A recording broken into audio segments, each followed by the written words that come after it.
Nicholas with the Backyard TARDIS here with another Random Thoughts podcast. This time we're doing a podcast on pretty much all things Sonic in 2022.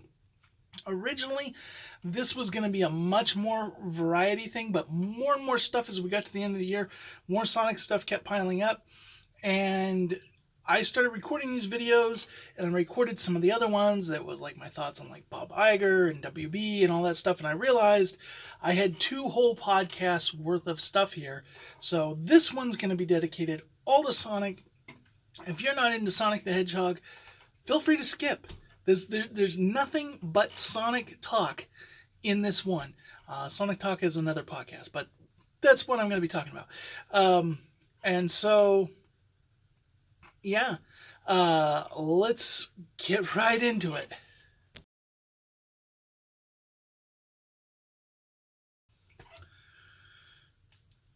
So the year starts out, and we get the Sonic movie 2, and I talked at length. I think I did a whole podcast on this movie, but in the long and short of it, it is a better Sonic movie. Not necessarily a better movie for the non-knowing, but it had some pacing issues and different things. But sometimes that's kind of a nature of a sequel. If a sequel requires you to have watched the first one, it just becomes in some ways not a better movie because it relies so heavily on you already knowing all the stuff from the first one. That trope falls here, but it uses that to throw a bunch of stuff at you. But then the halfway point, there's like a third of or a quarter of the movie that really, with Following the Humans, bloated up. But overall, going to see that in theaters, having this be a movie, like Sonic movie was the movie that was like a lot of people's last movie before COVID. And Sonic movie 2, Spider-Man was probably the really big first movie that a lot of people went and saw. Having this movie be one of the first movies that people went back to the theater, and it was interesting, would it surpass the original? It did. And seeing it do that after COVID just shows how much legs this franchise has, and really just kind of puts a stamp, and still doing that without certain box offices. Amazing that it surpassed the 300. It's one of the biggest video game movies of all time, and that sets a precedence. And I think it can only go up with them doing Project Shadow, and what a hype ending. Really just great movie, and a great way to start out the year of so much Sonic stuff. And I'm going to tag in with the movie is all the merch. Well, we got a lot of classic merch. We got a lot of movie merch. Modern Sonic, we got merch like galore. Tons of movie merch. But along with that, then that brought in like the retro style. Like that merch didn't happen around Sonic Mania. It didn't even happen. Some of it happened, but not a lot of it happened in the actual 60th, wrong franchise, 30th year. It's the 31st year, but we're getting all that merch now, with all the retro Sonic stuff. And so to see where we're living in a world where it seems like physical merch of Batman, Spider-Man, Star Wars, Transformers, WWE, like all these things that used to take up racks of stores, and has been replaced by Paw Patrol toys and a lot of generic younger kid stuff. And there's, we live in a world now where there's usually more Toy Story toys at a store than there are Star Wars toys. In that world, though, where the toy business is dwindling, everything is going digital, and it just seems like a lot of the toys today are junky unless they're Paw Patrol. Now, I know some Barbie stuff and stuff like some of that's still big, But like when you look at like the general kids toys, it's like some of the stuff that's out there is just so junky. But what's big? It's like the Paw Patrol have like these transforming trucks and stuff. It's like Transformers were back in the 80s and 90s, that were like the really cool toys that were really like that's Paw Patrol toys now. It's crazy. But outside of that, like most of the toys you go and see are junk. And to see the sad state of something like Star Wars, or even like the Batman figures and stuff like that was huge in the 90s. Was Batman and Spider-Man toys. They're almost nothing now. But to see so much Sonic merch like just dominating the shelves. And like there's a little bit of Mario merch. Because Nintendo kind of brought that up and been doing that. But like there is more Sonic merch on the shelf than Mario, more Sonic merch than even Pokemon. When I go to like Target and Walmart and stuff to hunt for this stuff, there's more Sonic merch than Pokemon on the shelf, more shelf space. That's amazing. And that happened because of the movies. And Sonic Movie 2 brought in, ushered in this whole thing in the year, and it's just been great. There's Sonic novels now. A novel adaptation of the movie and books that are in the movie universe, and it's just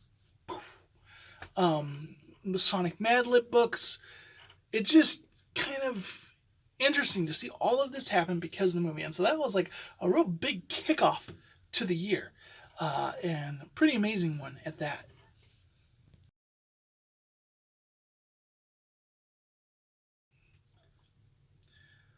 Now we have the Sonic comics. So this year in the comics has been really good. We've seen the transition from Ian Flynn to Evan Stanley, and it's been a really seamless transition. Evan Stanley seems to be better at doing shorter arcs than Ian is. He even when he has the goal of doing that, he plans too far ahead and he draws stuff out, makes it big and gargantuan, which kind of makes it make sense that he's doing like the open world game. He's doing the games and he's still writing on the comic and he's still doing these miniseries. So he's involved, but he's just kind of taken the step away from being the head of the comic team, because now he's so focused on the games and stuff like that they did that. That's interesting. They recently, he made a comment on his podcast that said, somebody asked him about how Prime showrunner is saying that the Prime is canon to the games, not just the games are canon to Prime. And he says, was that just him misrepresenting? And Ian's like, no, I believe that's the case. And that, don't want to speak out of turn, but that is kind of where the comics are going to be going. But for the time being, it's up in the air. So it sounds like Sega's looking at making the comics canon, at least to the extent of their canon until a game contradicts them. I'm sure, when they're a couple hundred issues in and they try to make a game and somebody goes, no, you can't do that because in this comic, they're going to go, yeah, right. But they're specifically hiring somebody who is going to be a lore master, is the job title that they're looking for, and somebody in charge of canon.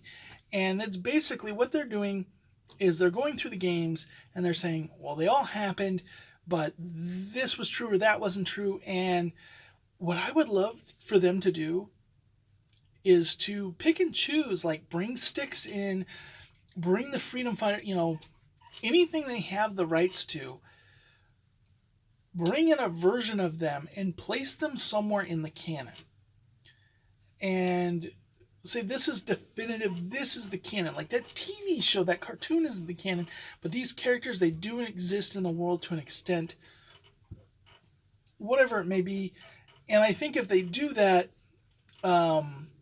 we could see, characters like Tangle and Whisper and stuff show up in a game, and it wouldn't fall out of the way, and it also will make clear that these are Sega's characters, so they don't have an Archie repeat. Because unfortunately, one of the things Archie excelled at was making some interesting villains that weren't Eggman. that can never be used because they're attached to the whole Ken Penders thing. So, but I'm liking the more unified look. I've also enjoyed that Sonic, has so many different flavors and all that. But it's kind of interesting to see like this idea of when you're getting the comic every month, you're getting a piece of the game world, and that all ties into each other.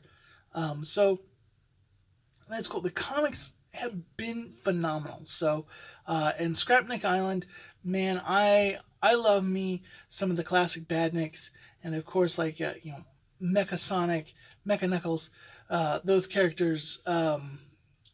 Yeah, loving to see them appear. So yeah, I'm all for the comics, and if you're someone new getting into the Sonic fandom, I would highly recommend the comics because the comics, the IDW comics, are great jumping on point. There's not that much far to go, and they do a really good job of introducing you to the world.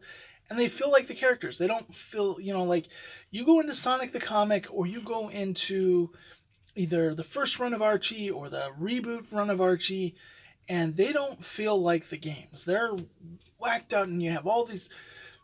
There are very much fewer additional comic characters, and they fit in naturally, and most of them are game characters. It works. It works if you're new to the Sonic franchise and want to expand out from the games. So definitely check out the comics. It's been a phenomenal year for them.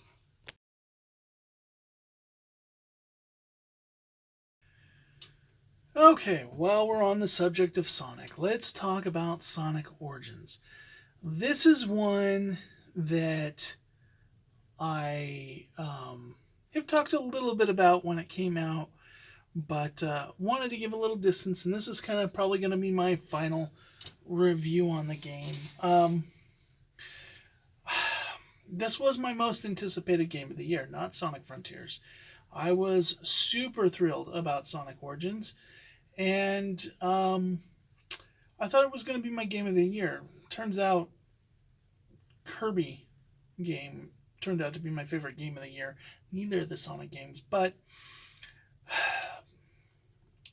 Sonic Origins, it does some things phenomenally well. Adding the story mode is just spectacular. That's just amazing. Amazing that it did that. Um, it the cutscenes, all that love, um, is really amazing for a collection. Like it made it stand out in some ways of not just another Sonic collection. However, in a lot of ways, this is not the best way to play these games, and in some cases, it's the worst way to play some of these games. Um, and that's disappointing because it feels like this was rushed out. And with the success of the movie, it feels like Sonic Team put a lot of effort on Sonic Frontiers. And they were really banking on that to capitalize on the movie, but this was to capitalize on the anniversary and to capitalize on Mania and its success. And it was, in the end, a cash grab. A guaranteed title that was going to hit the retro Sonic audience, was going to get just some of the general audience too, because it's going to have cute classic Sonic on the front of the cover of it, and people are going to get it, and it's going to be a cheaper title. But it didn't get the love it deserved. The love that the Sonic games have been re-released so many times, had so many ports, that at a certain point, just another port isn't good enough. Now, are these just another port? No. These are not just ROM ports. These are true going back to the code and porting them out. They are not emulated ports. This isn't a Genesis emulator. running the ROMs of the games, like you have on just about everything else. That said, they were able to add things like the drop dash and different unique things to make the games a better experience.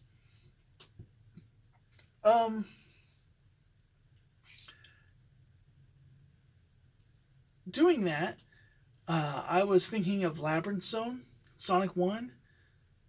Now that we have infinite lives, infinite continue, I hit that checkpoint, didn't have a ring, didn't succeed. Now I have to do that whole thing without hitting anything because one hit kills me. I got stuck there. And I have to basically erase all the save file and start over from the beginning because I can't die enough times to have to start at the beginning of that level. That's frustrating. There were glitches in Sonic 2, which Sonic 2 has been ported brilliantly many times. Those have, for the most part, been patched out. They were just kind of an embarrassing launch thing.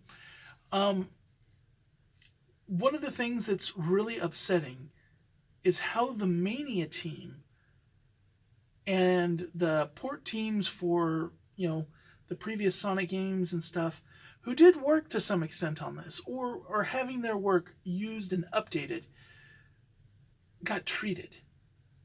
Because they were either asked to do a portion of this work specifically for this game, or, they're in the credits, as in they made the original Taxman ports or whatever as they're known for, the iPhone and stuff. But Sega themselves decided that they knew the games. They were going to make the changes for this specific port. They were going to build off what these guys did.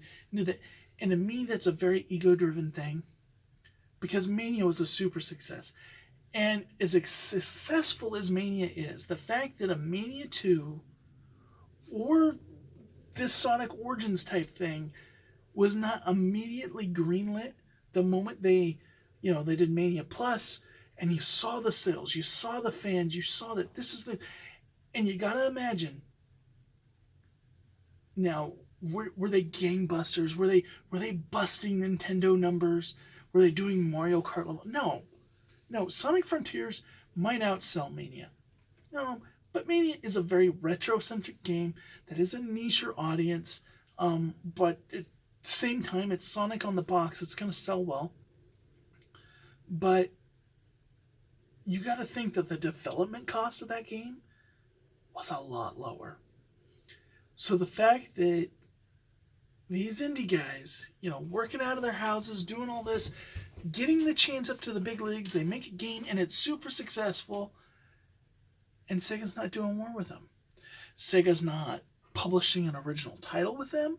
Sega's not having them tackle another property, and they're not doing a Sonic sequel. That's messed up. And a lot of the fandom started getting really mad at some of these basic flaws that were in the game. And they're contacting these guys. And these guys are going, that flaw was not there when I turned my work in. This is something they have done. I am willing to come in and fix it and do a patch. Call me, Sega. Sega didn't call. Sega didn't want their help. That's frustrating. In all the progress and all the things that we're seeing them do right with Sonic Frontiers, and all the things that are going on with the multimedia, we see the Sonic movie like just doing gangbusters. The comics are knocking it out of the park. We got Sonic Prime right around the level. The Sonic brand is once again having a heyday. You think like in the 90s, Sonic was huge, and I felt like Sonic was huge all through like the Dreamcast era, and there's a little bit of having the console go away around the time Sonic X ended and kind of went downhill towards its end, along with like something like Sonic 06 coming out, kind of it like all of the momentum that this property had like just kind of exhaled, and then it And then all the flaws of previous games started to become the running joke. Like everybody was now being hypercritical of past Sonic games, like the Sonic Adventure games, which were amazing. But now we don't sit there and pick apart the stuff that's wrong with Mario 64. But Sonic Adventure, oh, they tear that thing to shreds. Even though at the time when it came out, it was blowing people's mind because they were comparing it to Mario 64 and it was like next level. So, what are you going to say? That was bad decision. But now we're back at a point where like all that lost momentum. We had Sonic Mania and then Sonic Forces kind of like really, but that became a big thing, is that Mania was good, Forces was not, and that became the conversation. And I really think that Sonic Team got a little jealous. They did not like the love that the fans were showing to this fan-made game, this little pet project, so to speak. When they were the innovators, they were the people doing the next thing, moving the property forward.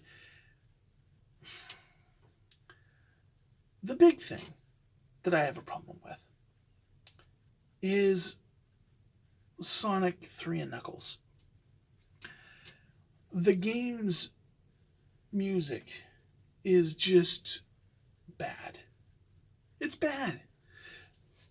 And there's a previous PC version that's better. They had a version that they didn't have legal rights, because there's the whole thing about that iconic music we grew up with. There is just too many legal hoops, too many things. They have burned people in the past, and that is past Sega. That's not current Sega. That's past Sega did that. Can't hold them today accountable for that. But they burned the right holders to that music. And I imagine they want a ludicrous amount of money or aren't willing to work with them at all. Sega just doesn't have the truckloads of cash to make that dream happen for us fans. But they do have the ability to use the PC version. But instead of using that, they took that and said, how can we make it worse as a remix? And then they used that. What I think they should have done is hired somebody like T-Lopes to come up with music that is inspired by the original, but unique. And in no way copyright hinged to that. To do something that is as rocking as that original soundtrack. Instead, we got what felt like playtester placeholder music. It was lame. It was bad. I can't play the game with that music. I just can't. I'd rather have it on silent. That's a big downer. Because the music is what's supposedly been holding that game in limbo of not being in a lot of collections. You know, it's not on the Genesis Mini. It wasn't in the last, like the Sega Mega Collection thing. You know, but it used to be on like the Sonic Gems collection, or not Gems, whatever, the one for like GameCube, PS2, and Xbox. You know, we had it back then, and that's a better way to play it. I can fire up my GameCube or my Wii and play it on that, and that's a superior way to play it. Now, when it comes to Sonic 1 and 2, you look at things like that, the Genesis Mega Collection that has like 80 Genesis games or whatever on it. That has the rewind feature. That feature's not present here. So it's got a lot of the new features that you have in a lot of these things, but it doesn't have that. It adds the drop dash. It does add like some unique features. Playable characters. The fact that Sonic, Tails, and Knuckles is not playable in every game. Like, why can't I play Knuckles in Sonic CD? Knuckles is actually perfectly designed for Sonic CD. Why is that not a thing? That's the kind of stuff that you would think was standard. Maybe having Amy or something would be a cool. That would be extra. That's something I would want. I'd want to play as Amy. I'd want to play as Metal Knuckles. I'd want Mighty and Ray to be in there. We just did all that with Mania. But bare minimum, we expect Sonic, Tails, and Knuckles to be playable in all of the games. If you really wanted to get fun, you could have taken Sonic Triple Trouble, Sonic Chaos, something like that from the Game Gear. Give it the full, 16-bit, HDified though treatment. So make it look like the other, something like that. There was some unique gameplay, some unique levels, some unique stuff in there. If they had gone the extra mile with something like that, would have blown everyone out of the water. That is something the Mania team could do. That is something fans are actively trying to do. And we see that at the Sonic Fan Jams and the Sonic hacking contest and all this stuff. So at the end of the day, the bonus features, when you look at the stuff that they had with the animation, playing Sonic 1, playing Sonic 2, in some ways this is an awesome version, and it's an awesome version on my Switch. And on my PC, there's been awesome versions for other stuff, but there's not, a lot of this stuff has not been available on the most recent consoles, or if it is, it's not available in the most HDified version. You can play, the Xbox stuff on your Xbox One, but it's still the 360 port. I don't know how that works with Sony, because I don't have a PS4 or a PS5, but I know the backwards compatibility with PS3 stuff is kind of wonky, so whether or not that stuff's available there, it probably is. But with the lack of Virtual Console, the Switch has been really lacking that. And outside of the Genesis Mega Collection, there's not really been a way to play a lot of these games, and certainly not Sonic 3, Sonic CD. This is, it's good. This is how you play Sonic CD on your Switch. So in that way, I don't hate that this happened. The cutscenes alone made it worth my dollars, my purchase. For me, an uber Sonic fan. But when I want to play Sonic 2, I'm probably booting up the Genesis Mega Collection and not Sonic Origins. And that's sad. That's... What's the phrase? Sega, do better? Bring the Mania team in. Mend those broken bridges, because what you did with them was one of the most amazing things. It brought you so much goodwill with the fan base who was outraged at Sonic Forces. But the fact that you were willing to do this stuff with Mania, it meant so much. It meant so much. And now that you're working on getting the 3D, the actual proper Sonic Team doesn't need to be bogged down with this stuff. Hire the fans, make a fan-centric team that deals with all this nostalgia stuff. And you focus on doing great new games and polishing them and making sure they're good and ready. That's just my thing. Now, do I think this game deserves the amount of hate it got? No. People act like playing these games was torture. And outside of the music in Sonic 3, I have to say the games play fairly decently. There's some annoying things, like I mentioned, like the thing in Labyrinth Zone. And it's a little bit annoying that you don't have the rewind feature. Only in story mode, you have that HD. But you know what? It's a great concept. It's worth it for the diehard Sonic fan. For somebody who's just a complete novice, it's probably worth it too. Although if that's your first exposure to Sonic 3 and Knuckles, um, you're probably going to think that game was awful, and maybe that's why the Genesis went the way out. But yeah, it just, I enjoy it. I like it. I don't think it deserves the level of hate that it got, and I was a firm person going against it. But with all the updates, lack of update to the music, um, lack of just some of the quality of life that I was expecting. They fixed some of the bugs, but some of the quality of life stuff I expected did not happen. All in all, it did not pan out for me. But that's just me.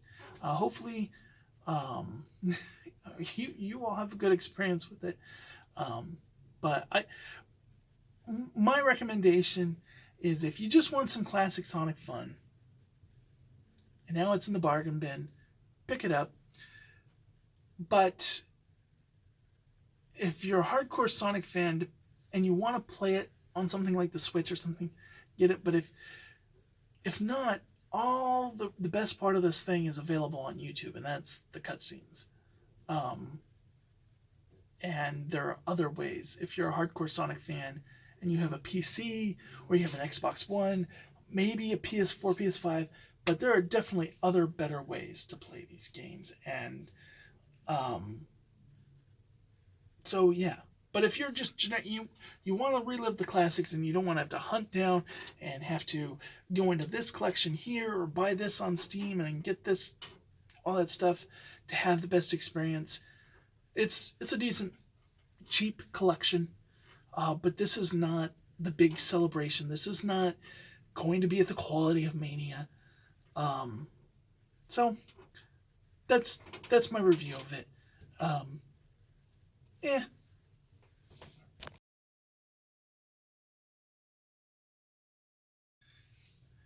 Next up on my random thoughts, I'm gonna do a review of Sonic Frontiers.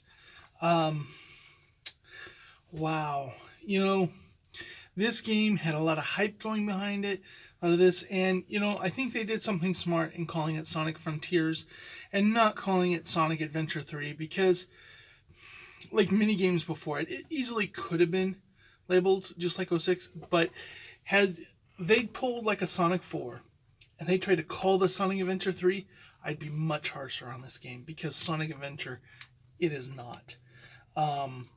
But it is trying to kind of do the thing that Sonic Adventure does and kind of usher in like a new age of Sonic gaming. And as that, it kind of does well. So where do I rank this? Well, first off, let me say, as a Sonic game, comparing it just to other Sonic games, I would say Sonic Frontiers is 8 out of 10. And I would put it like, people look at like, oh, what's great? Like, are you, Mania, Sonic Adventure 2, Colors, Sonic 3, like, okay, these are going up Sonic generation, like Sonic 2, Sonic 3 and Knuckles, Sonic Mania, like those are top tier. If you're a 3D fan, like Sonic Adventure 2, those are up there. Sonic Colors, Sonic Generations. I would say that this, but then you look at the bottom tier and you have like, oh, 06, or Chronicles, or Boom, or Sonic 4, or, all those different things that are put there at the bottom. Sonic and the Secret Ring, Sonic and the Black Knight, that kind of stuff. This, to me, is Sonic Unleashed. I would put it right there with Sonic Unleashed, because as a game, I would say it's a solid 6.8 out of 10.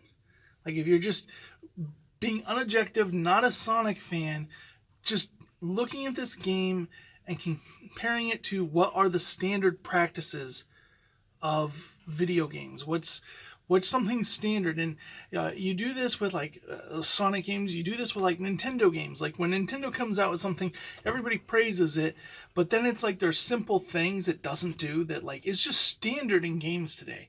So Sonic Team operates kind of, I mean, they're not Nintendo. They're constantly innovating Sonic, sometimes to his detriment. They're constantly changing the formula, but they are always a little bit stuck in the past. These are people who don't understand. Whereas like new companies come in, they take these mechanics and they flesh it out. Um, but unlike Nintendo, Sega doesn't have the polish. Um, this game definitely has cut content. Definitely has cut content. That's pretty much been confirmed too. Despite all its delays, they say they're just going to delay a game until it's ready, but in all honesty, companies cannot do that. At a certain point, they're like, the game's good enough, and we need the return. Now, I wish some of that could be updated, but some of it was too ambitious to do as patch updates because it would fundamentally change the game a little. But so why I say Sonic Unleashed? Sonic Unleashed introduced the boost controls, the day stages. Some of the best boost controls were the day stages there. Everybody was blown away by that, but it was sullied with some glaring flaws, and that was the werehog mechanic. And you could say Sonic Adventure 2 had the same problem with the treasure hunting and the shooting. Although I don't find them as egregious. The treasure hunting in Sonic Adventure 2, if they had just changed it up to be like Sonic Adventure 1's version of treasure hunting, I think I would have enjoyed that game a lot. Like, it would have been more enjoyable for the treasure hunting.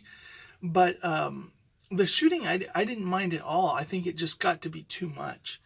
But that's the biggest problem with like Unleashed. You're playing that werehog for a good 70% of the game, and 30% is the thing that everybody's praising. This game easily could have been a 9.5 for me. Now, I couldn't make it a 10 for me without drastically changing some fundamental to the game design decisions. The big open world being like the realistic Sonic 06 style world, with like super primo graphics and not being like, I would have much rather had, I would have liked just classic Sonic in a giant world with pinball physics to the levels and all that kind of stuff. That's what I want from a Sonic open world. That was not what this game was. It's not what this game was ever going to be. Barring that, I'd want Sonic Adventure, but I would just want a little bit more flavor to the world, a little bit more color, a little bit more things happening, not just bland, open grasslands being, a good 80% of this game. But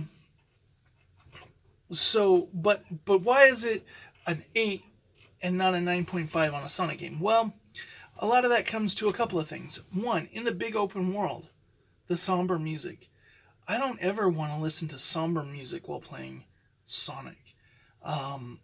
This reeks of something like with Andor and stuff like that. Like it feels like it's the Sonic game makers embarrassed to be Sonic game makers. Like, they're trying to make this game more adult, if that makes sense. Less fun. And which is funny because they do have their moments with the music, but in the main point, it's all like atmosphere and this and that. And I'm like, no, that does not go with Sonic. Sonic is about the music. Like, that is a pivotal part.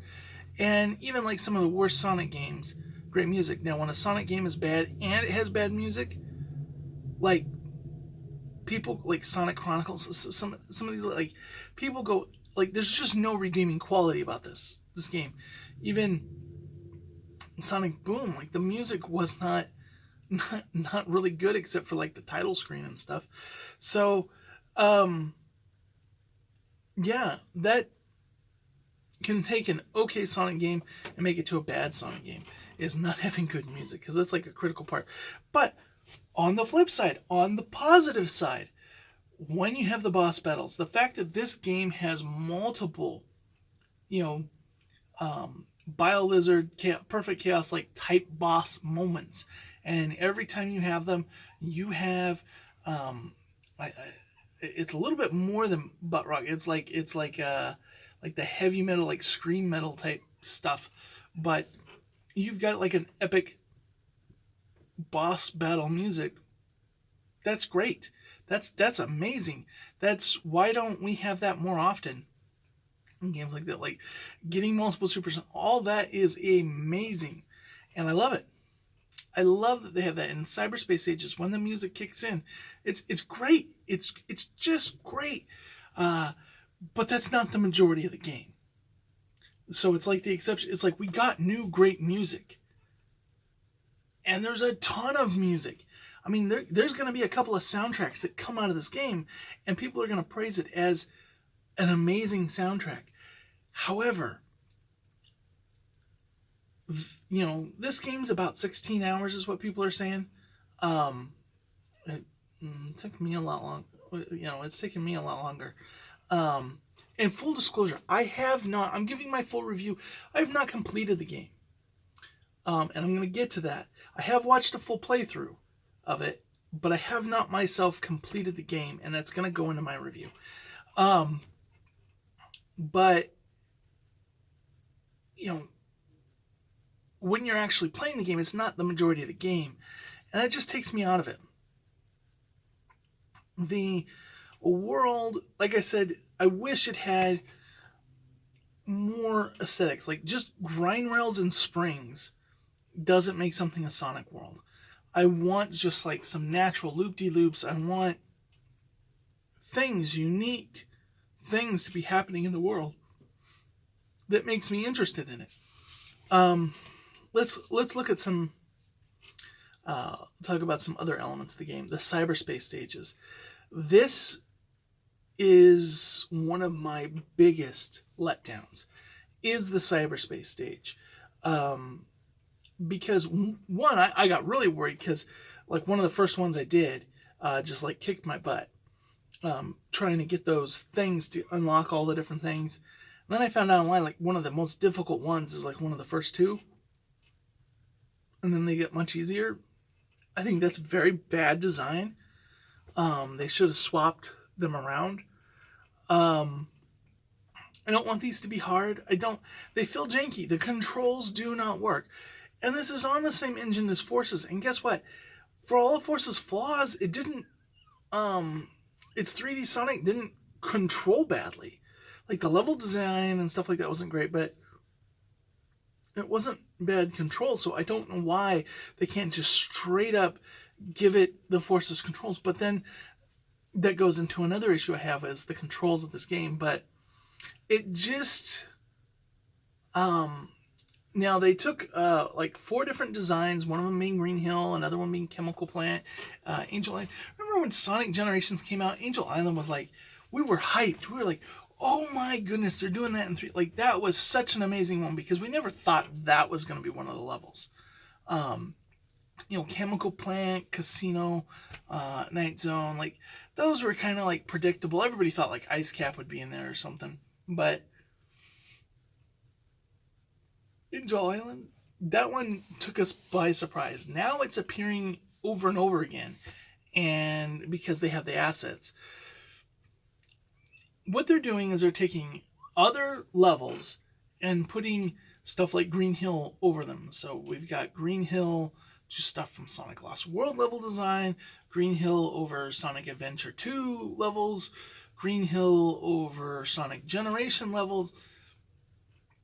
A lot of Green Hill, a lot of Chemical Plant. Like Chemical Plant, when that first showed up, that's another one. Like that was Sonic 2 is such a game for me.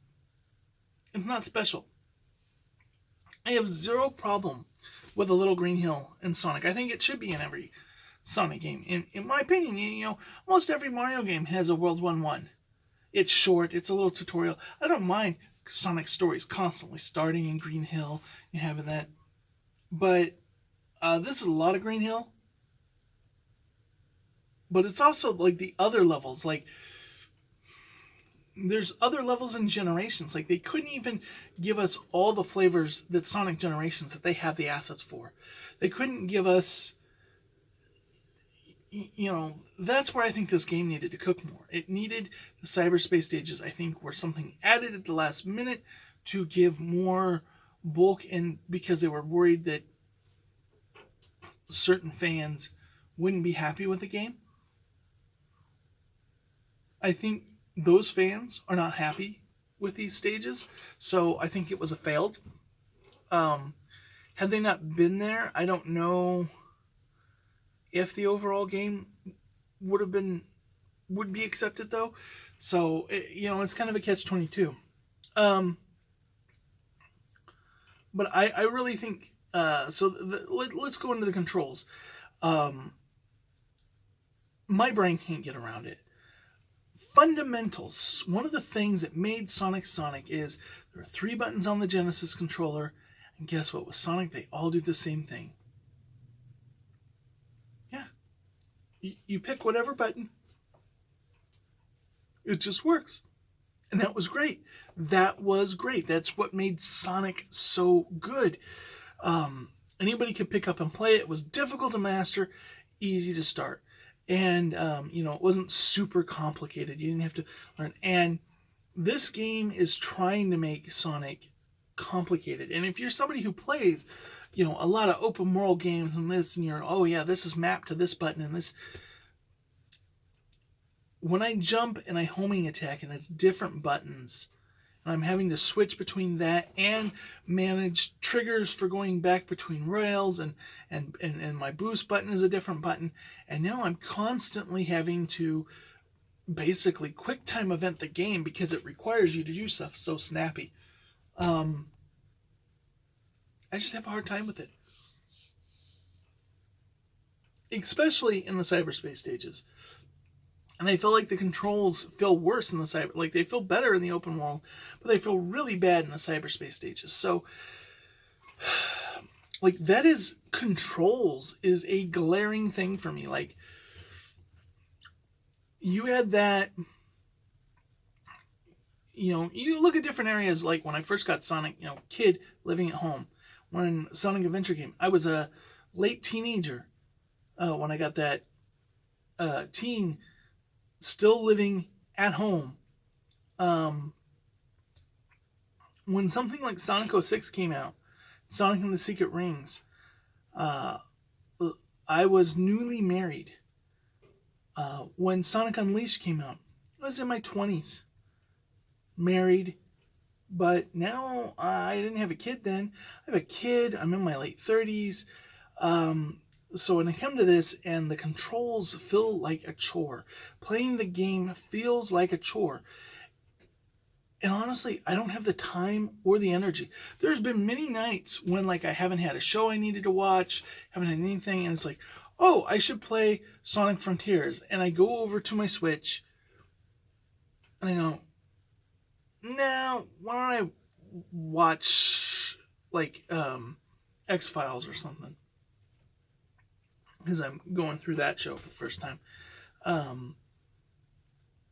Because I'm tired at the end of the day, and I just go, this sounds like work. This doesn't sound like fun. It doesn't sound like relaxing. It feels like work to get through this game. That's more a thing on me to some extent. Younger me would have pushed through that, would have finished the game by now, and just because it's Sonic and I have to do it. Older me is kind of like, you know what? I got past the first island and I'm on the second island and I'm just like, it's work. And I finally was like, I want to experience this because I'm loving this story, and we'll get to that. So I was like, I'm going to watch a Let's Play of this because that's going to be more enjoyable for me than actually playing this. And the controls are just, I'm beyond that point. I want a simple pick up and play and enjoy. And you know what? I don't mind it being difficult and dying a lot. If I feel it's fair, if it's fun while I'm doing it. If I'm dying because I can't wrap my head around the button layout, or because of my other issue that we're going to get to with just the camera, then that's not fun. Now, if you're somebody coming not as a Sonic fan, not having ingrained it, this is how Sonic controls, and you're used to other, you're a player of like God of War, Assassin's Creed, all these open world games, um, you're probably going to find the button layout is no problem at all for you. If you're somebody who regularly plays games like that and that's how you're mentally thinks. This is my defect. I am not a big 3D game player. I play mostly retro games from the SNES Genesis area. Um, and basically like Mario, Sonic, Donkey Kong, Kirby, like Sega and Nintendo 3D platformer games with a little of like Ratchet and Clank in there would be the closest thing I play to something like this. Is really the only like modern 3D games I play. So I'm much more versed on 2D stuff, and so controllers every generation they're adding more buttons. There's 2 triggers in the back, there's 2 sticks now. There's this. Most of that I am just not good with. Um, so this game just feels needlessly complicated for me in that way. But that's a me thing. That's a me thing. That's not something I think is bad on the game's design. What is bad is the camera. This is one of the worst cameras in a Sonic game. Um, and not generally when you're moving around, but like specifically when you're fighting a boss. Some of these bosses are so cheap, and the camera angle is so bad, and it is so hard to get it. But it's also one of those things like when you successfully do it, it doesn't feel special. It's like it's hard to get into position, but once you just like hit a button and it automatically locks on, and you're like, do do do do do do do do do do do.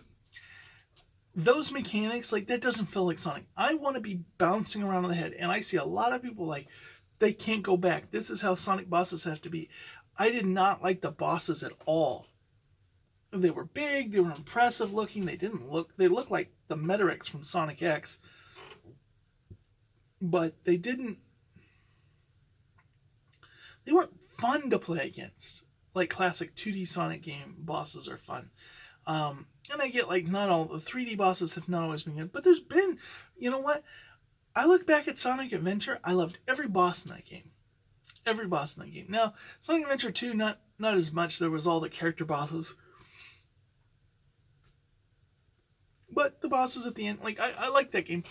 But, yeah, this just didn't, was it better than, say, like, Sonic Heroes, like, hordes of bad guy bosses? Yes. But the camera angle was so bad. This was, like, when I wanted to rage quit. When I was doing these, like, the cyberspace stages were frustrating because the controls weren't working.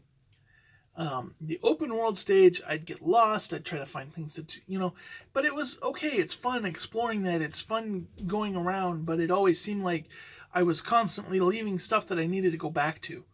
Because I'd be like, oh, should I go to those ramp springs over there, or should I go to the ones here? And I go to the ones here, and like it takes me to a completely different section of the map, and it's like, oh, I need to go back to that sometime, but then I'm going to another section. So there was a lot of backtracking. With that said, the skill tree, I don't really feel like Sonic needed the skill tree. That the collectathon stuff is not Sonic. Now I get there's been red rings and stuff like that, but you were collecting so many different collectibles.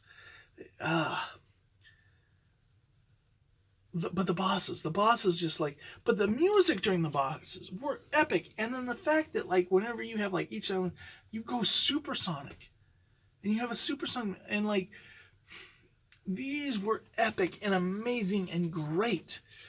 Now let's talk about the story. The story in this is epic. I love it. I love it, love it, love it, love it. It's very much harkening back to Sonic Adventure. That's why I think, even at a point in development, they could have called this Sonic Adventure 3. Because it's very much building on the lore of Sonic Adventure. That said, I don't think that the way that the aliens and the source of the chaos, like that made me scratch my head a little bit. Like the Master Emerald is from this planet, but the Chaos Emeralds are from alien planets. It was a little bit of a head scratcher. And they look like chaos. There's got to be more story there. Like, are the Chow descendants of them? The Coco, I really honestly, I go back and forth about the Coco because I wish Chow were in it instead. And I feel like they could have done something with the Chow like that. But the Coco were fine. They were cute. They were tragic. It was like, there was a deep, mature story. Mature story for Sonic game, but there's still the Sonic charm to it. The interactions between the characters. Never has Sonic's relationship with Tails, Knuckles, and Amy ever been better. Or Eggman. Like, these are good. And the new character, Sage, she is amazing. Now, amazing character. I'm glad that they didn't one-off her. Spoilers. Like, there's an after credit when she comes back. The scene where it like cuts to her singing, but Eggman, like, that was weird. Okay, but having to fish with Biggs to get all of Robotnik's memories, that was kind of a weird choice. I get, like, I don't know if it was Ian Flynn who pushed it, but it's funny that Biggs is in this. It's funny that's how you can get some collectibles. That's not how I would have done the Robotnik story collectibles. I would have made that part of, that would have been a collectathon. Finding Robotnik's, or Eggman's logs. The fishing, I would have had just been a way to get, like, rings or some of the other power-ups that Sonic has in the game. Not pivotal story. Make everything he does optional. But they do such a great job. Now, and even fun, like this guy should continue to write for Sonic games. Like, absolutely. Absolutely. This is a huge improvement for Sonic because it is not corny like some of the more serious, like Sonic 06 and stuff. Like, even, Sonic Adventure and Sonic Adventure 2, like, there's a little bit of a cheese corn to it. This does serious without being cheesy. Was great. Definitely compared to, like, Sonic Forces, where, it's like, of course it's bad. It's why they call it war type cheesy dialogue. This is gone. It's serious without the cheese. And then comedy without it feeling like a bad contrast. It's just very well written dialogue. There were a few lines every now and then that I was like, okay, that's a little weird, and referencing, they made Styx canon to Modern Sonic. I am so glad for that. So glad for that. Want that character to be used by Sega. And not be just stuck in this one-off Sonic Boom. That said, the voice acting. I don't like what they did with Roger Craig Smith's voice, the new voice direction. They basically said, hey, go down on the high-pitched stuff, make him a little more deeper, a little more... They basically said, make him Captain America. Because he also voices Captain America, and that was basically his Captain America voice. I didn't like that at all, because everybody's complaint about Roger Craig Smith is that he sounds too old for the role. They made him sound way much older. Like, they're specifically trying to make, like, this is a hedgehog that's been at this for a while. And I think that was the direction they were going with. They were aging him up. Sega's getting away from the age-locking Sonic and Friends into young ages type thing. They're maturing him a little bit. I think some of that might be Ian Flynn. In this new role, I think he might have more creative suggestiveness. Like, he doesn't have control at all. But I think he's in a position where he's writing the game, and, like, when he's the comic guy, like, he says, no, I think it should be this, and they go, no, we don't want it. But now that he's doing the game, like, the game is more serious, and he's saying, look, this is why we should do this. And I think they're listening to him a little bit more because of the role he's in. Especially because he's not just translating a Japanese game, which is what Pontic and Graf would do. He's writing the game, and they're translating it to Japanese. And and localizing it for there. So that's interesting. I think that's a big part of why this story works so well, because it isn't things that like don't translate well. Whether that works in Japan, we'll see. Sonic never was big in Japan. They've really pushed it there. This is doing well in Japan, but Sonic was never big in his home country. So the fact that they were writing the story in some ways for a Japanese audience and then having an American team localize it and try to make it appealing to Americans, it seemed very backwards. So I think this is a good step. Voice acting, everybody was good. I could have used for Mike Pollock to occasionally be a little more Eggman-y, but I really like that, like, we were getting, like, somber Eggman when he's by himself, when he's talking with Sage, and he's doing that. And he's a different person. He isn't going, "Hi, I'm Dr. Eggman, wah!" every time when Sonic's not around. But he does do that. I just wish there would have been a little bit more of him that. And the story between him and Sage is just super touching. One of the best, we got Gamma's story, we got Shadow's story, we have some pivotal, like, great stories in Sonic. This is up there. Sage is up there. This is like one of the best primo story arcs ever. And then the whole thing about the Cocos and like their past civilization stuff, that was great. It was open-ended. I feel like it needed more closure. Hopefully there's a game that follows up that does that. The last thing I'll say is the true end boss. You cannot complain. There's been way too many Supersonics. The end boss, like some people are saying, oh, it's the worst boss in Sonic history. It's not a bad boss. I watch people play it, I see it. But it's a top-down shooter, like asteroids, Galaga, like all the, like, it's a shooter game. Like Supersonic merging with this Titan to shoot like this bad alien moon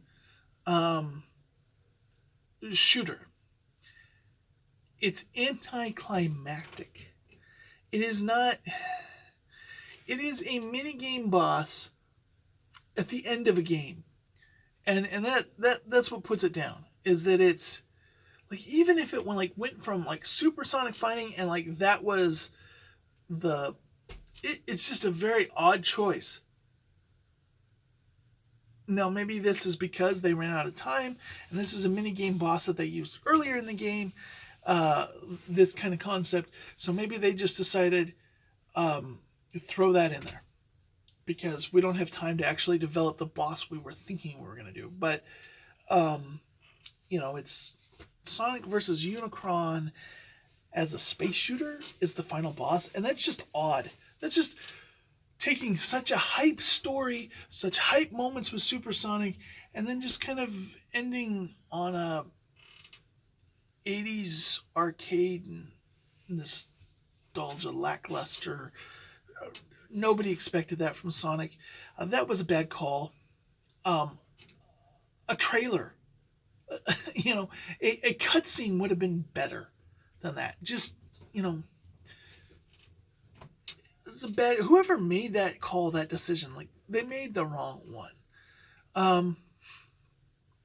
Overall, like I said, between the controls, the camera with the bosses, and the cyberspace stages, and some, like, all of that brings it down to me, in my opinion, to an 8. There's so much good in this game. The story, the openness of it, there's just the supersonic battles, the epic music from that, all high. That are like the day stages in Sonic Unleashed, but you have the bad camera angles, the controls, the janky overuse of Green Hill, bad controlling cyberspace stages that were not fun for the most part. A few of them were, but you gotta look at that and go,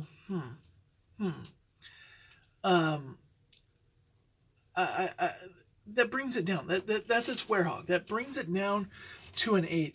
But realistically, as a game, there are just flaws in this game that people are more impressed that a Sonic game is doing this than that there's a game that does this. Because the stuff it does is nothing special in the gaming industry. Nothing special. That's why it's a solid 6.8 on overall games. There are tons of games that do everything this game does better. It is a little unique in that, it's Sonic, it's the speed, and traversing the world is a little bit different. It adds a little bit, but Mario Odyssey is a better game than this. Breath of the Wild is a better game than this. There's, I'm sure, games like God of War and all that, like, I'm sure they're better games than this. I'm sure there's some Assassin's Creeds that you say are a better game than this. Like, it's nothing overly special. It's just unique that Sonic has accomplished this. And so, it's a good game. It's not a bad game. But if you're somebody who plays, like, all these games, I think you're going to walk away with this and not be like, what was all the hype about? Especially if you're not a Sonic fan invested in the Sonic story. Like, if the Sonic story itself is like you're hit and skip, you don't care, I think this game is going to drop points for you. That's why I say as a Sonic game, it's an 8. But as an overall game, it's a 6.8. So that's my review of Sonic Frontiers. What did you think? Any of you tried it out? Any of you non-Sonic fans interested in trying it out? I do think it's a fun game. And once again, I have it on the Switch, but from what I understand, this is actually a pretty decent thing. Like the pop-in, I'm not one of those guys that can sit here and complain about pop-in. The Switch version, this is a Switch game that was ported to other systems. This 100% is pushing the Switch, yes, but this is like Breath of the Wild, Mario Odyssey. This is not more impressive. This is a Switch game that's upscaled on like the PS4, PS5. I hear the PC version's not running that great. Even the PS5, I think the PS4 seems to be like the definitive version, but the Switch version runs perfectly fine. So that tells you that's what this was optimized for. They shot for that, and then they ported to other stuff and upgraded. I haven't really heard any one way or the other about the Xbox version, but I have heard that the PC version is janky. So, but are you going to check this out? Let me know.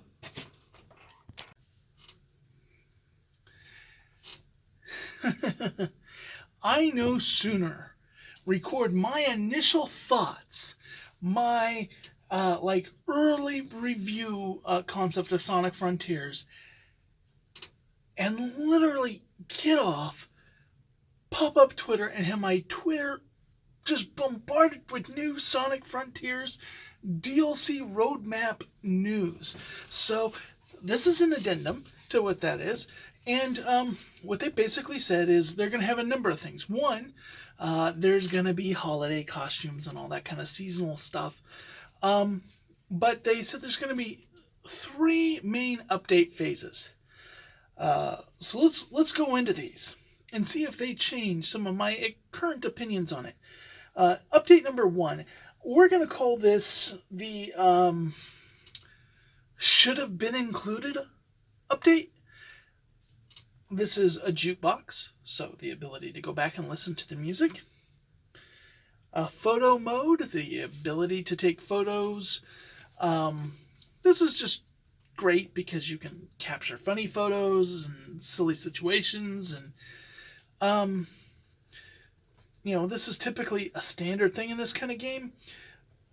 Sonic Frontiers has a pretty boring main world, so and I don't know if this will be usable in something like a cyberspace stage, so I don't know how much I'm going to use it, but this is kind of like par for the course. This is like a standard feature, and then for some reason we don't have it. So, and then new challenge mode. So, there's certain challenges when you're going through like the cyberspace stages, that make you play that over and over again. They're adding some more. That could be fun. That could also be torture. But that could be fun, and it's not going to be required for the game completion because you can complete the game now. Um, so that's interesting. That is interesting.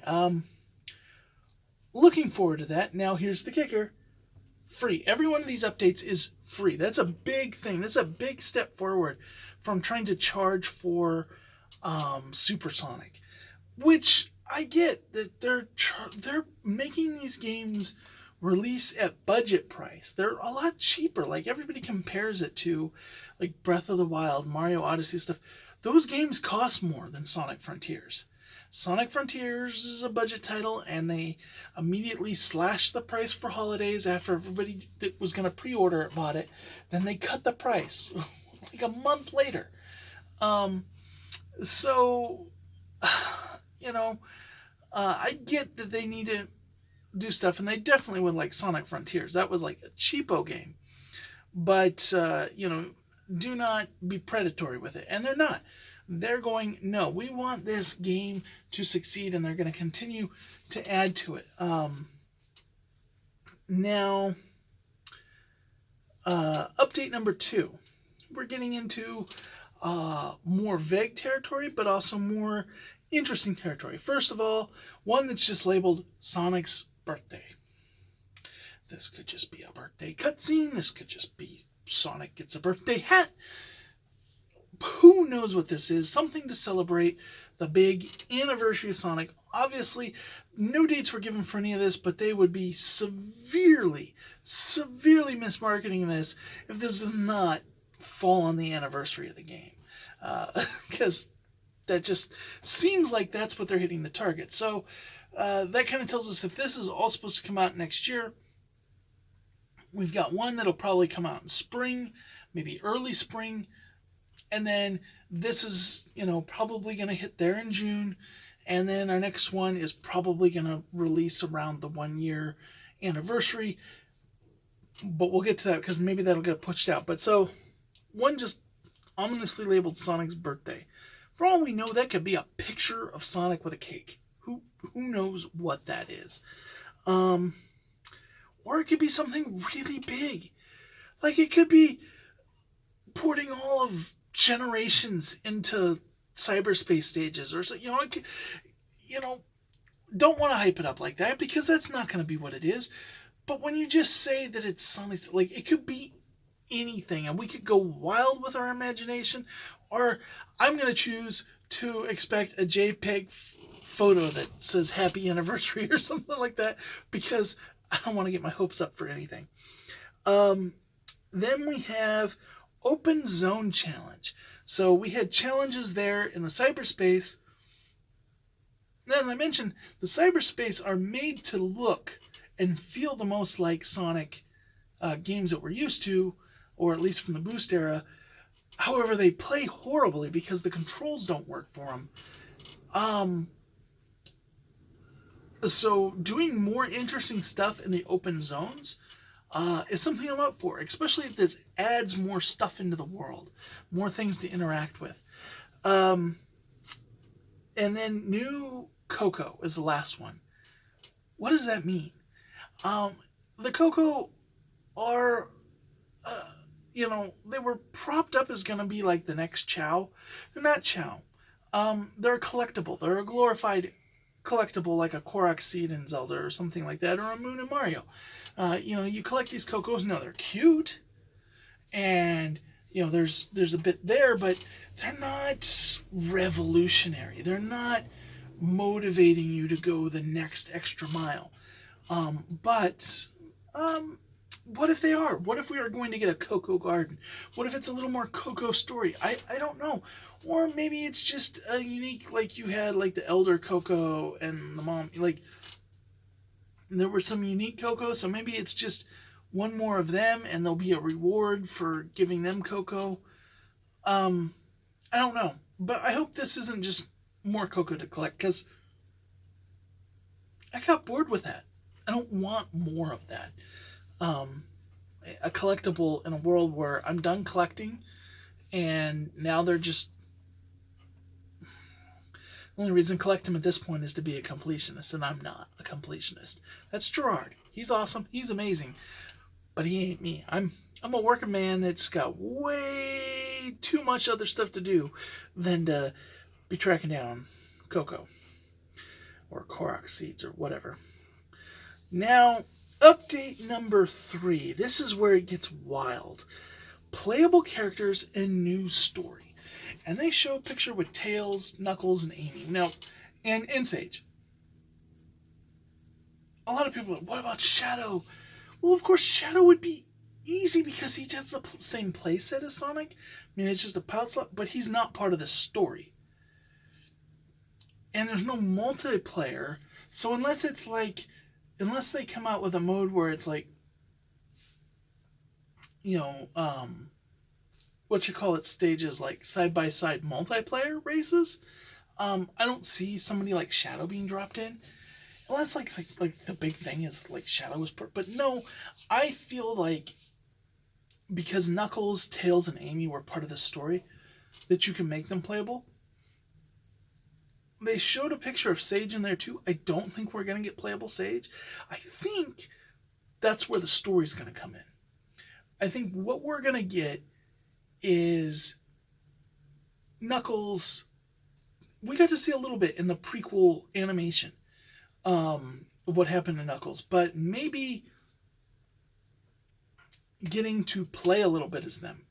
What were they like before they got released by Sonic, or what were they doing while Sonic's running around? Maybe, just maybe. That's going to be what the story is. Now, could it be some post-game story? Yes, it could. It could also be a little bit of a prequel story, because we saw it from Sonic's perspective. Maybe we see Tails and Knuckles and Amy trying to escape and then failing, and then having Sonic, later, as we saw in the story, save them. Don't know. But I'm excited about it. I mean, I really want that DLC, but we'll see. That's going to be the biggest one. I could see that getting pushed out to the next year, potentially, depending on how much. Of course, they can't spend too much time working on DLC for this because, let's see. Now, I'm excited about this because this means Sonic Team is listening. Sonic Generations, practically, game mechanics size, was the hotbed application for DLC. It was the one where fans are like, this game is great, this concept is great, Sega, take our money, we'll buy $10 DLC packs. Like, just, we don't care how much you're ripping us off at this point. You want to give us a level for $10, we'll pay it. A classic modern and $5 a piece, we're paying it. That is like the fervor that was on the internet. Like, just as long as you do Ice Cap Zone, or just as long as you do this one or that one, and everybody had a level that didn't make it in the game they wanted to make in the game. They did so little.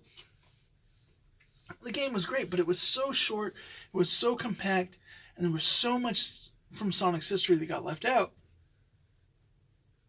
People wanted to see it. And they got a pinball minigame. And then nothing. It was not, they had no real DLC plans for that.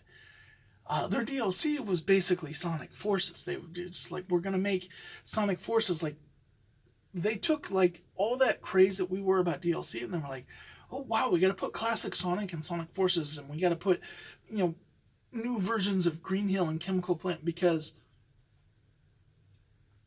everybody was so hyped to Generations. We got to repeat that success, continue on, because they wanted more of that. And we had already shifted gears. We'd already let the team go. We had no plans. We didn't realize people were going to want this. And everybody was upset. That's not what they wanted. They wanted the greatness of Sonic Generations to continue. They did not want retreading of stuff that was in Sonic Generations done slightly different, which is a nice way of saying worser. And just, so, yeah, if we could do that in a game and they support it post-launch and make the game better, and they're doing it for free. It's part of your purchase. It shows that they have a faith in the brand. It's exciting. It's exhilarating to see Sega putting so much effort into this game. Does it go away any of my problems that I have? No, but the fact that they're doing 3 massive updates means that's 3 opportunities for all the bugs and fixes and glitches and problems with the game to get fixed. So I think pop-in will get fixed? No. Pop-in doesn't actually bother me that much. Occasionally it does, when it causes a cheap death. But from what I've heard from people who worked on the game and people kind of in the know, the fundamental engine and backbone at the beginning level of the thing is what's causing the pop-in. And without fundamentally reworking the game from the back up, they cannot get rid of the pop-in. That is not just an optimize, adjust a little thing here.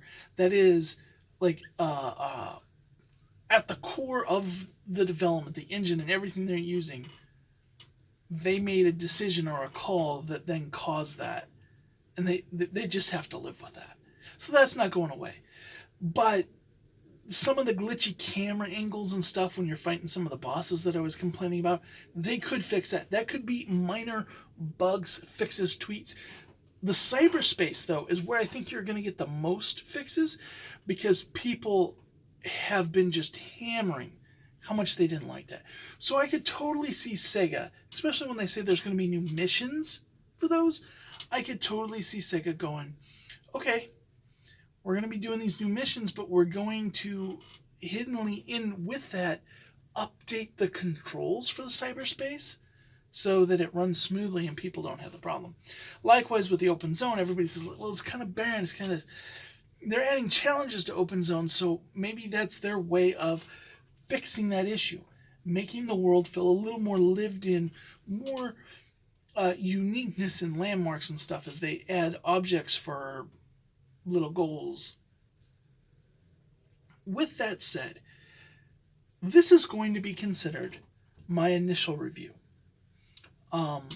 with the idea that within probably a year from now, or at the end of next year, whenever, about a month after Update 3 comes out, I'll have a chance to really play this game and maybe get past the control issues that I have, maybe get past some of that, and give an honest thought on this game.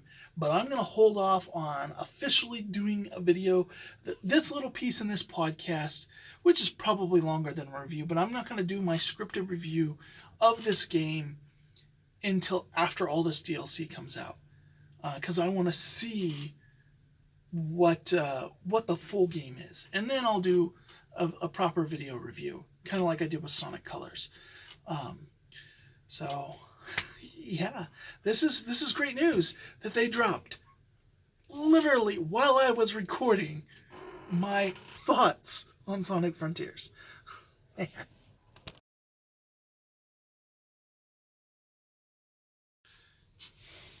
Okay. Next up, we got Sonic Prime. Sonic Prime has just been an interesting one here. Man, I was really hyped for this. It's a Netflix show, and I'm going to say, first impression, overall, good. It's a little hard because we got 1/3 of a season, so we didn't even get a full first season. It's going to be a long season, but it's still just 1/3. So it's not a whole lot to judge it on. And I watched this 2 times so far. So I watched it myself, pretty much binged it over for a couple of days. But I was tired, and I gotta admit, I fell asleep watching this. One, because I was just trying to watch the whole thing at once, into the night. Fell asleep, got up next day, but I did have points, and when I watched it again with my daughter, I once again started falling asleep. Once again, just a really busy time of the year for me, really tired. So it's not really a knock against Sonic Prime, but, for me to fall asleep watching new Sonic is pretty, I don't know if that speaks more to how tired I am, or if it speaks more to the show just not quite hitting enough for me. I would say, coming off of Boom, it's interesting. This hits dramatic probably around the same as X, where it's good. It's not quite Sad AM, but it's good, and it's not. It borderlines on being a little bit of the over. You know what? It reminds me a lot of Sonic Underground, because it's got comedy that doesn't really stick, but it's like way over dramatic and serious in tone. Um, while the comedy in this, but it is obviously, um, Sonic Underground looks like they should have been dimension hopping, because like there's some weird stuff in this, whereas this is, it's baked into the story, it makes sense, it doesn't feel out there, that Knuckles is a pirate or anything like that. um oh like with this whole podcast, there's going to be spoilers. um so let's get into it. First off, animation. It is not quite what I was hoping for. Um, I'm not a big fan of the squatch and stretch, but the animation is good. Overall, it is good. Um,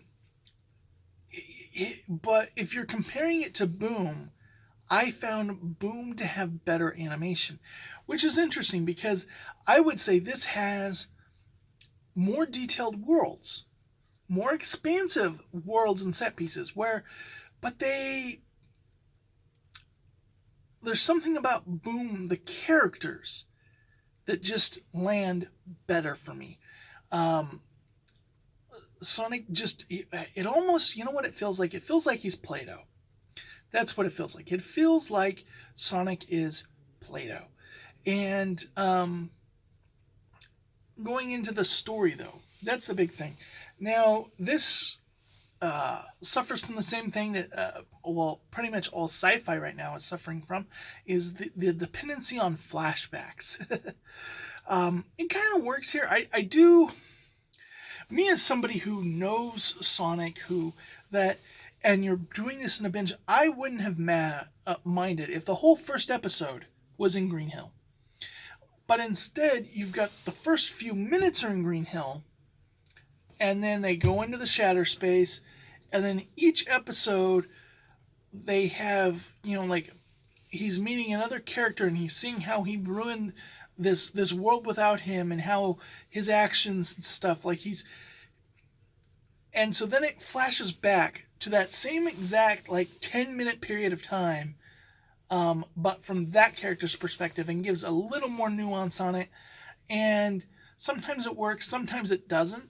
I don't think it's bad storytelling, but it's definitely a trope we've been seeing a lot. It's implemented better than some, but worse than others. It's middle of the road. It's not a bad thing at all, but it was really hard for my 6-year-old to comprehend what was going on. And I assume she's the target audience for this. And, no, this is going, she couldn't get the concept of, the constant jumping around in time. She was eventually able to understand dimensions. That concept confused her at first. She's seen Into the Spider-Verse, but she still has trouble understanding when she sees Knuckles and he doesn't know Sonic. How is it when she sees Tails and he doesn't know Sonic? Whereas I think Into the Spider-Verse, they were very different Spider-Men. She got that they came from different worlds or something. But with this, she kind of had a hard time grasping that at first. But I explained it to her. She still doesn't quite understand what a dimension is. And, once again, for something that is clearly made for kids, and we're getting a lot of, dimension stuff in Marvel. We're getting dimension stuff in Sony Spider-Man animated. We're getting Dimension stuff in the cartoon Spider-Mans. We're getting Dimension stuff in Ratchet and Clank. This seems to be the go-to thing right now. And DC does it too in the comic books, and they're probably going to do it here in a movie soon, as they're rebooting everything. Who are we kidding? That Flash movie is never seeing the light of day. It's going to go the way of Batgirl. But I look at this and I go, but I definitely think that the story was too complicated for a kid, but not adult enough for an adult. And to me, that's kind of a little bit of misstep. But my daughter overall was excited. Like at the end of the thing, when he's battling, and she's like, "What? It ended? No, when's more episodes?"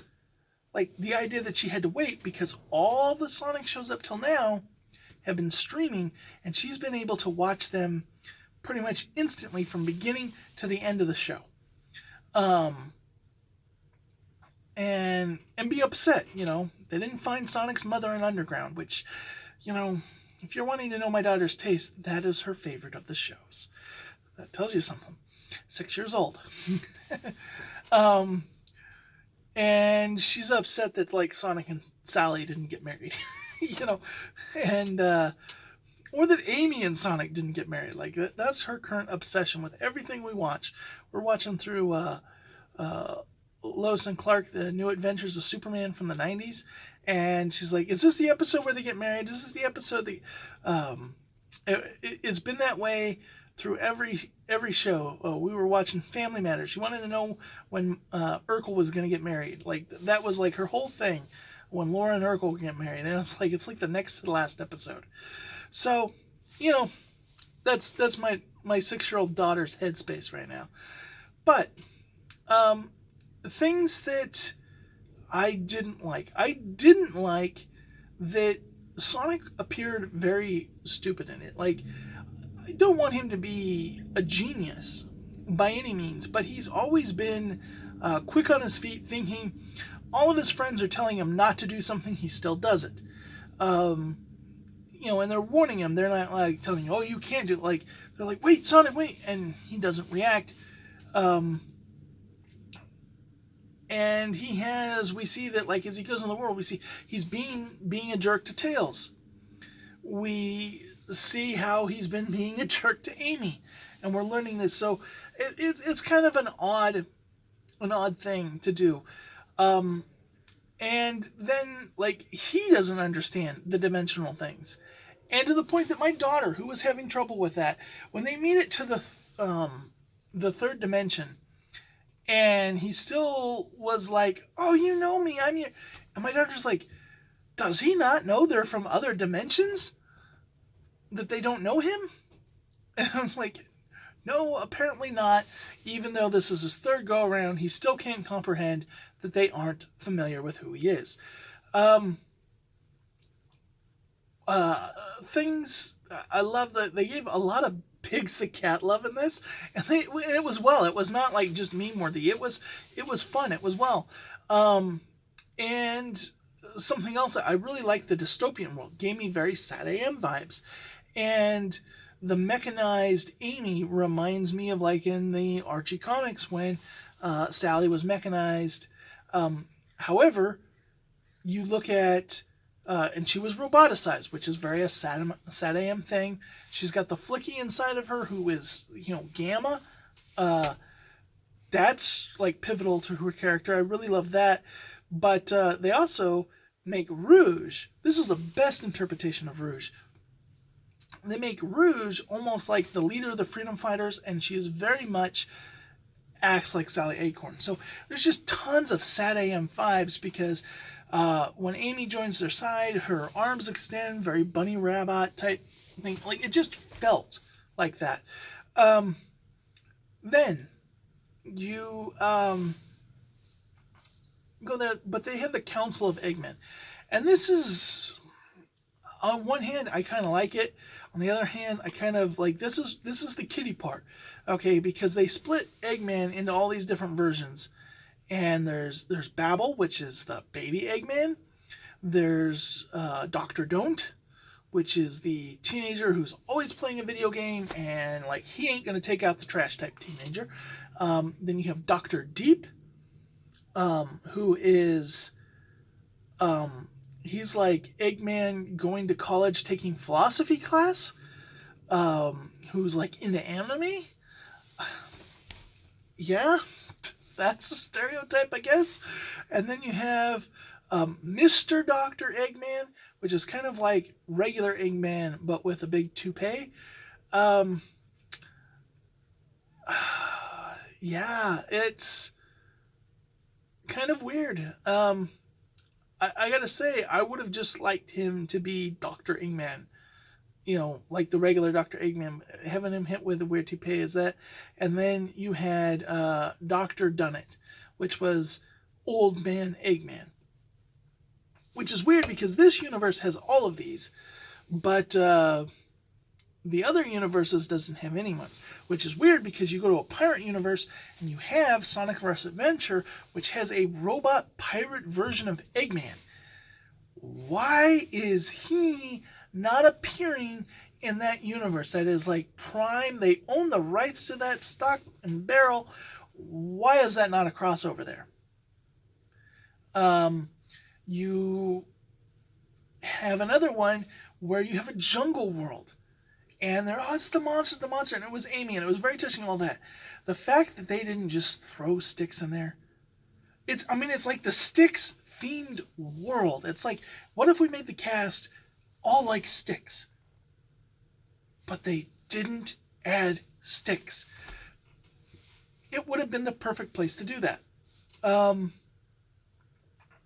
And there's been hints that she might show up later in the show, but I think that's the world to do it. But New York City, that was my favorite. It was obviously where the budget was spent. It was the most developed. It had the most sets, all that. Then we get to Jungle World, which everybody's calling like the caveman, but I really kind of think of it as like the Tarzan world. And we get anti-environmentalist messaging, which is interesting to come from Sonic. It's very anti-Sonic. The whole Sonic franchise has overtly been based around environmentalism. Protect the planet. Robotnik, who is he? He's the guy that comes in, turns everything to robots, and makes factories that pollute. He creates oil ocean. He builds casinos. And Sonic is like, that's no good. And he comes in and he undoes that. Like in all the previous cartoons, said all that, like Robotnik is polluting, he's destroying the planet, and Sonic is stopping him. There is clear environmentalist messaging built into Sonic from day one. People are pro that. It's not like overtly, although like in the cartoons there's always an episode that is, but it's not overtly like bash your head over it, but it's the general theme of man who's bent on taking over the world through stinky, polluting technology versus an animal from the nature who's the fastest thing alive fighting his tyranny. Like, it's kind of part of the big... In this one, Amy sees her friends attacking and are overusing and abusing the environment. Like, want fruit from a tree, just cut it down, Knuckles, rip it out and get the fruit off. Like, just knock a bunch of fruit out of a tree and then only eat what you want and leave the rest on the ground. Like, they're wasteful. And so what is she doing? She's like, no, the environment above, what do we call them? They're not human, and we're not allowed to use the word Mobian, but, animalmorphic animal life. And to the point where the rest have to live at the top of the trees and eat bark because they can't even get berries. And Big thing, Sonic says you can have as many berries as you want, and he's like, you mean we could have 2 berries? Because like that's like their treat when they they forge their way down there, face Amy, and get a berry. But this is, once again, this is showing how what Amy would be like if Sonic didn't inspire her to believe in the better of people. But because Sonic inspires her, she doesn't act like this. But this is, if Sonic wasn't in her life, this is where she'd go. The same thing with Nines in New York City. Here's a Tails that is, just completely devoid of hope. He was picked on, he was bullied, and instead of somebody giving him hope and helping him through that, which is really good messaging, because like bullying is a big thing in schools these days, and if a kid has someone in their life that helps them realize, like, this is just temporary, this is just school, and is that positive influence, they can get through that. But if they don't have that, if they're isolating and retreating to online where they're also bullied, it can cause negative effects with depression. We see all these school shootings and stuff like that. So it's showing like Tails is now only out for himself, cyber hacker dude living underground, but he's not part of the resistance because that would mean putting himself in harm's way. No, he's all about protecting himself. And hey, if the Council of Eggmen destroys everybody else, who cares? They're all jerks. That's his attitude. And so Sonic is trying to undo that. Now, they have the flashbacks. They do this with Tails to Sonic 2. Here's my problem with it. Why didn't... the Sonic movie did this perfectly with like the outro songs. Why didn't they use actual pixel art? Like they kind of made it like a hand-drawn version of those games to kind of look like pixel art. They could have just done these scenes in engine. Like they could have machinima Sonic, like Sonic for hire. Plain like bad look on Sonic, but it looks more accurate to the games than this did. And they do it again for Knuckles, and I'll get to that in a moment. But yeah, this was kind of a lose for me. It took me out of it that it could have been something that was really cool that they did, and it was kind of lame. But so there's a lot of exploration here. Let's move on to Knuckles. Okay, so Knuckles, his character, without Sonic there to challenge him and that constant rivalry back and forth, Knuckles suffers a defeat. And not having learned from Sonic that you can go on and defeat and that you're worth more than just, he's just become a shell of his former self as a pirate. He's just there like, oh, we're the party boat pirates and we avoid any danger ever. Was interesting. No, now they do their flashback, and it goes to the scene at the Master Emerald when like the Super Emeralds and stuff would be. Not the first scene with Knuckles, and they act like that's when Sonic met Knuckles. That is really weird revisionist history, especially when they're trying to say that this is going to be canon to the games. The games and this are going to be canon to each other. Really weird to do. Now, the level looked more accurate than the first one with Tails, but I still... why not just use Pixel? Do machinima. Pull out the game cartridge, video capture it, do it like that. I don't know why. So then, going from there, they have Knuckles, the captain, got to get his one treasure and guard it like he is with the Master Emerald.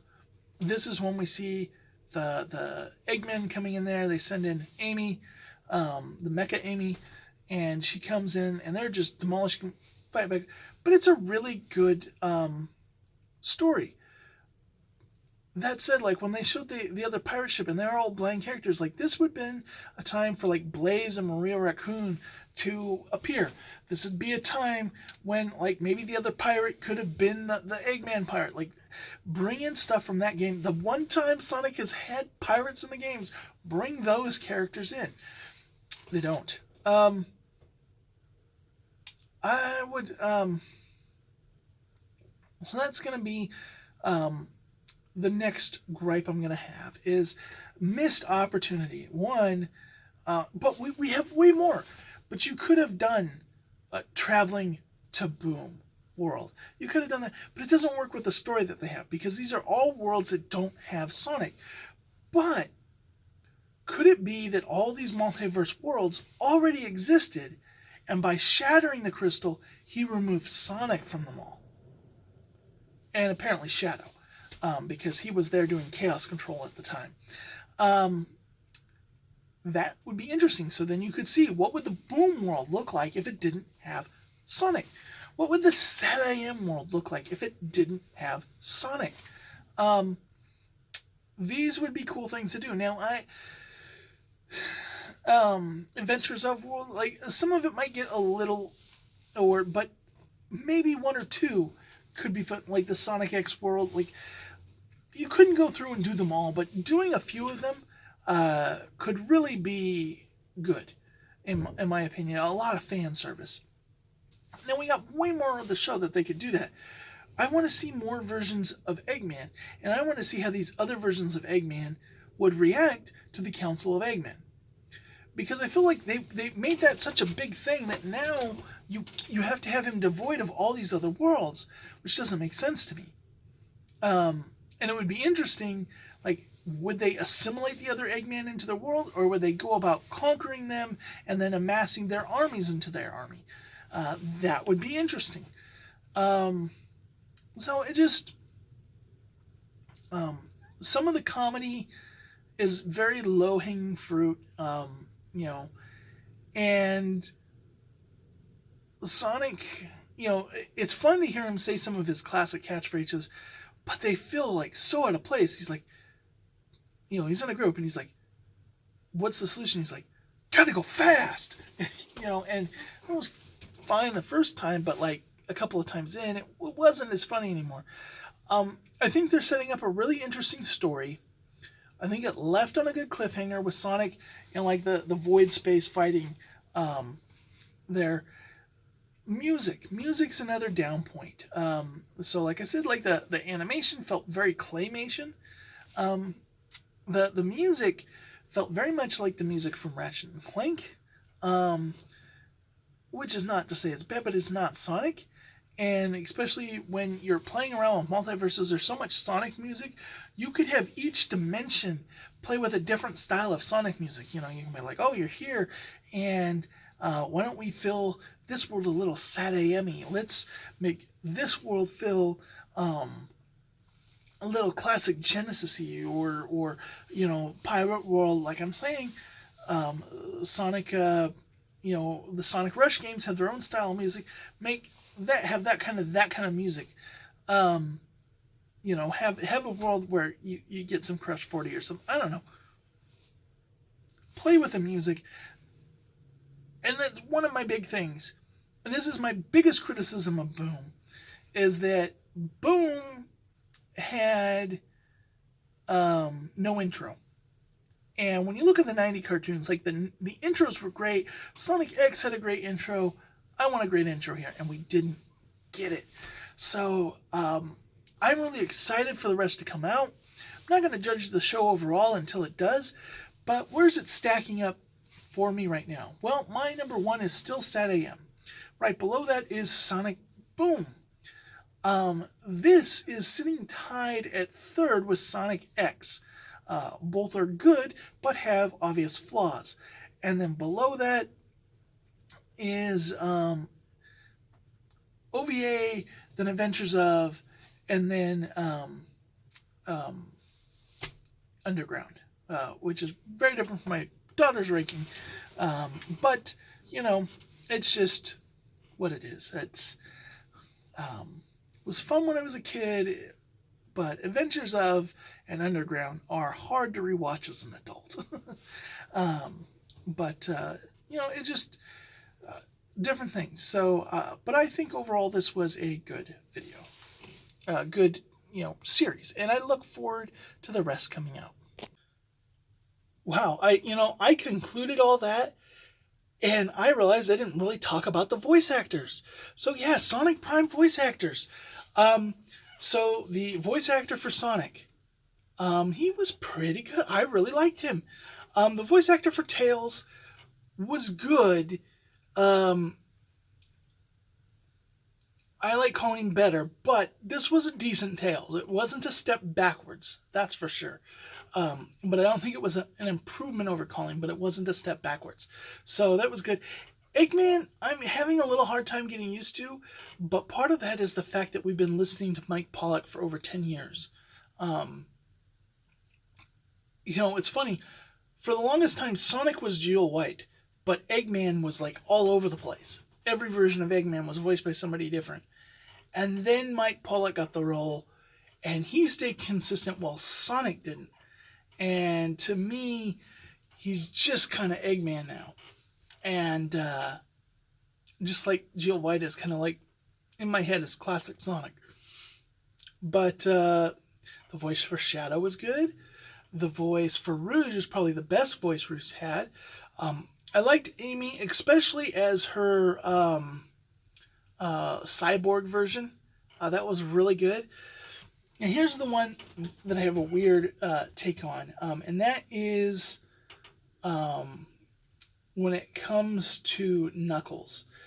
The actual, like, canon real-world game Knuckles did not sound good. But then he sounded so much better in the other versions, and I found out he's the only one that has 2 different voice actors. And I really loved his Knuckles the Dread character. I don't know why they got a different actor to basically do an impression of the new actor who plays him in mainline Sonic that I don't really care for. He's not bad, but he's not my favorite. And then this is an impression of him that to me is bad. Why they didn't just have the Knuckles the Dread, like that voice, but without the accent, I think would have been a perfect Knuckles. But it's almost like they're trying to compete with Idris Elba Knuckles, and you're not going to be able to compete with it. Like, if you want a deep, rich, like, that's Idris Elba. You can't have somebody who's not that try to do a cartoony Idris Elba voice. It doesn't work. So anyways, that's just my thoughts. I thought Knuckles was a weak point there, but everybody else, Biggs was really good. Who aren't we? No, I think that's the main cast. If I'm forgetting somebody, I'll feel really bad about it later. But yeah, so just adding that in. But that finishes out my Sonic Prime discussion. All right. Well, that brings this Sonic podcast to the end of 2022. Where do we rank it? So we saw some highs. I would say Sonic Movie 2 was a better Sonic movie, not necessarily a better movie as I put it, but I'm putting it up there as a high point. So we kicked the year off really high. Then we had the marketing for Frontiers with the IGN reveal. That was not so great. Origins had some parts about it I'm really high, but it also had a lot of negative points. So that's kind of middle of the road. The comics had been killing it this year. Sonic Prime was great. And then, they have the stuff like the Roblox was a big thing. Not really my thing, but that was a big deal. And has been successful for them. We're seeing more Sonic merchandise than just ever conceivably possible. It is blowing my mind. In fact, I want to record a video sometime in January just going over all the Sonic merchandise I bought over the course of 2022. It might take me 40 minutes just to show you off all that stuff. But as a kid, I would have been just enthralled to have this kind of Sonic merch. Okay, next up, we have Sonic Frontiers, and it is interesting, amazing story. They had like the prequel comic to it. They had the prequel animation to it, which were great. The story is amazing. Love the story implications for the Sonic fandom going forward and the lore and all that. And the fact that Sega's taking the games and the other multimedia seriously and wanting to create a consistent lore going forward is a very interesting thing to me. I know I'm not one of those people that like overly emphasizes on that, what's canon, what's not canon, because Sonic has been very loose about that. But it's interesting to see going forward how that goes. I know there used to be a lot of Sonic theorist channels, and a lot of them died out, I think, just because it got frustrating with how loose the canon was. It made it hard. So, looking to see if that revitalizes some of that. And I think, though, the gameplay was not exactly for me, but I am looking forward to this next year of that. And so I think that's kind of like the end. I'm going to give this year an overall ranking of B plus for Sonic the Hedgehog. A minus, A minus. Like the sad thing is the games is where it didn't hit for me, and that's where it's like supposed to be most important. But I would say in Sonic Prime, uh, I really like the show. Is it the best show out there? No, but it was decent. Likewise, the movie was super hyped about that, though. Super hyped about everything going on in the comics, even the spin-offs like Scrapneck Island. Really great. The Tales 30th. Oh, man. So many amazing things there. But Frontiers just wasn't my game. And a lot of that, though, I think is me. The fan response has been very positive, but I do feel like hopefully Sega learns the right lessons, because that's one of the things I feel that they have is they learn the wrong lessons. So looking at 2023, we've got a year of updates for Frontiers. We've got a Knuckles series that hopefully is coming out. That it was announced, it was a deal, but it's been quiet on that end. I really think that part of that is they're waiting for some of the Netflix Prime, and they don't want to announce everything Sonic all at the same time and be competing with themselves. But looking at that, hoping that the merch train continues, that this just wasn't some big dump, and that we continue to get some good stuff. I'm hoping for a Sonic Origins physical edition that fixes some of my problems. That's something I would really love. Because that's so close to being amazing, and yet the things that are wrong with it around that game really sink it for me. So that's another game that I think DLC or something could make that game amazing for me, where it doesn't sit there now. But yeah, I'm gonna give this year an A minus, because so much of the media and stuff around it is A plus, and then the games are sitting at like a C plus. So, but overall, I think A minus for this year, and looking forward to the next. Get the rest of Prime, get the Knuckles series, get all this DLC, and see what they're going to announce next for the games. Because outside of this DLC, we know nothing of what's coming up. So that's exciting.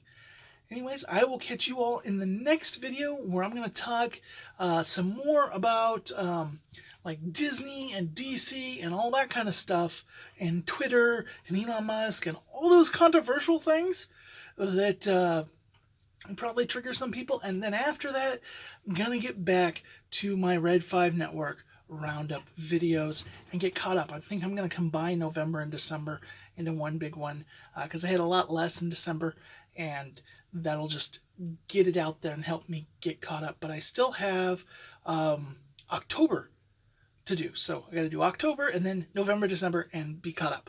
All right, I will catch you in the next video.